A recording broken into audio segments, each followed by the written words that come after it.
Hello students, welcome to my class. আজি Lines and Angles chapter 2 ৰেখা আৰু কোণ পাঠৰ exercise 6.1 ৰ question number 1 ৰ পৰা কৰিবলৈ লৈছোঁ। First question টো চিত্ৰ এটা দিয়া আছিল, তাত AB এডাল ৰেখা দিয়া আছে আৰু আন এডাল ৰেখা দিয়া আছে CD। এই দুটালে কটাকটি কৰিছে O বিন্দুত, তাৰ পৰা OE এডাল ৰশ্মি ওলাই গৈছে COB এংগলটোত। এটা চাবা দিয়া আছে given, তোমালোকে লিখিবা দিয়া আছে angle AOC plus angle BOE equal to 70 degree আৰু এংগল BOD দিয়া আছে 40 ডিগ্ৰী। ঠিক আছে, BOD দিয়া আছে 40 আৰু AOC আৰু BOE ৰ সমষ্টি দিয়া আছে 70।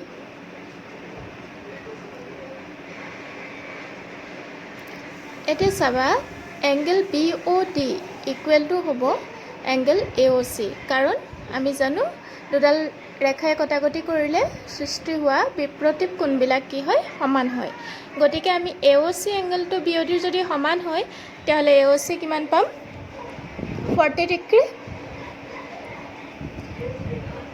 এংগল BOE তেতিয়াহ'লে কিমান হ'ব, আমাৰ BOE আৰু AOC ৰ সমষ্টি দিছিলে 70, গতিকে BOE হ'ব 70 মাইনাছ 40 ইকুৱেল টু 30 ডিগ্ৰী। ঠিক আছে, এতিয়া আমি পাই গ'লোঁ BOE। এতিয়া চাবা AOC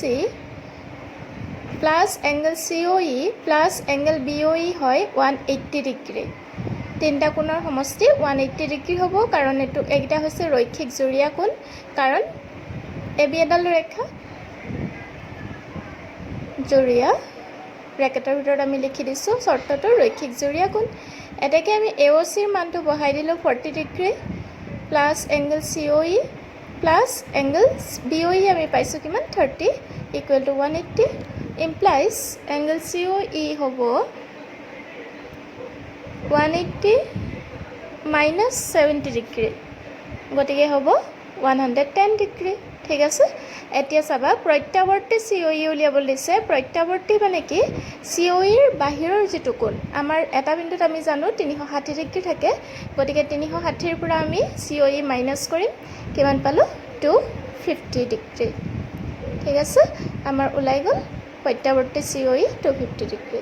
এতিয়া আমি ছেকেণ্ড কুৱেশ্যনটোলৈ যাম। ছেকেণ্ড কুৱেশ্যনটো আছিলে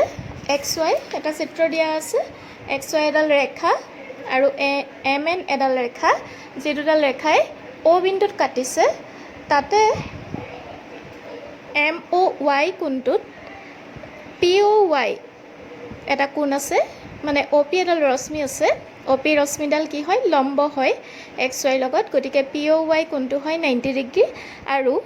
A:B দিয়া আছে 2:3, গতিকে আমি C কোণটো উলিয়াব লাগে।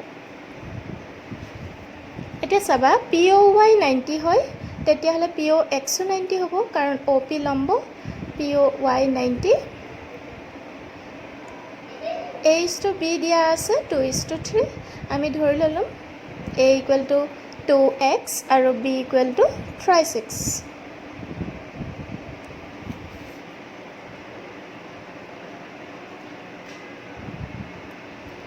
এতিয়া চাবা A plus B equal to আমি 90 লিখিব পাৰিম, কাৰণ POX 90 ডিগ্ৰী, OP যিহেতু লম্ব, POX 90 হয়। তাৰমানে আমাৰ কি হ'ব, 2x plus 3x equal to 90 degree. ঠিক আছে, 2x প্লাছ 3x কিমান হ'ব, 5x equal to 90 degree, implies x equal to হ'ব 90 ডিভাইডেড বাই 5, 90ক আমি 5ৰে ডিভাইড কৰিম, তেতিয়া আমি কি পাম, xৰ মানটো পাম। 5ৰে ডিভাইড কৰিলে 90ক কিমান হ'ব, 18 ডিগ্ৰী। x পালোঁ, গতিকে ইয়াৰ পৰা আমি A আৰু B উলিয়াব পাৰিম। A আছিলে 2x মানে 2 × 18 হ'ব, আৰু B আছিলে 3/6 মানে 3 × 18, 2 × 18 ডিগ্ৰী ইকুৱেল টু 36 ডিগ্ৰী, আৰু B হ'ব 3 × 18 ডিগ্ৰী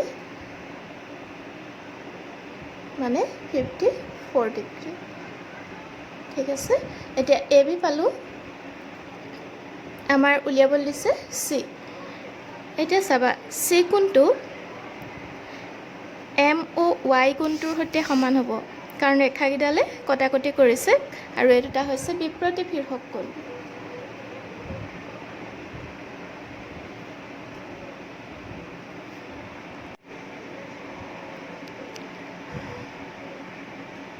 এতিয়া এংগল চি টো কাৰ সৈতে সমান হ'ব এম অ' ৱাই চেন্স বিপৰীত শীৰ্ষক কোণ চৰ্তবিলাক তোমালোকে ব্ৰেকেটৰ ভিতৰত লিখি দিব লাগে তেতিয়া বুজিবলৈ সহজ হয় বিপৰীত কোণ গতিকে এংগল চি ইকুৱেল টু আমি কি লিখিব পাৰিম angle A plus P O' Y আমাৰ কিমান আছিলে 90 এ প্লাছ 90 এ আমি পাইছিলোঁ 36 ডিগ্ৰী প্লাছ 90 গতিকে চি কোণটো কিমান হ'ব 126 ডিগ্ৰী ঠিক আছে নেক্সট কুৱেশ্যন নম্বৰ 3 ইয়াত পি কিউ আৰ আৰু পি আৰ কিউ এংগলকেইটা সমান দিছে এটা চিত্ৰ আছে কিতাপত চাই ল'বা তোমালোকে প্ৰশ্নটো প্ৰমাণ কৰিব লাগে পি কিউ এছ আৰু পি আৰ টি সমান পি কিউ আৰ এটা triangle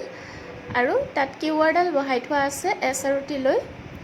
P Q R equal to P R Q given তোমালোকে দিয়া আছে লিখিবা এতিয়া P Q S plus P Q R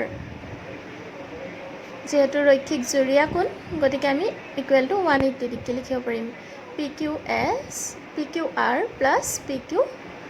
S equal to 180 degree সেইটো নাম্বাৰ 1 দিলোঁ কাৰণটো লিখিবা ৰৈখিক জুৰীয়া কোণ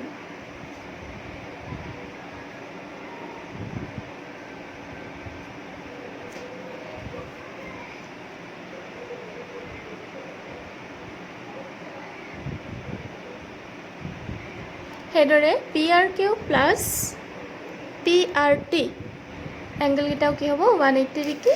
সেম কণ্ডিশ্যন ৰৈখিক জুৰীয়া কোণ এইটো নাম্বাৰ 2 দিলোঁ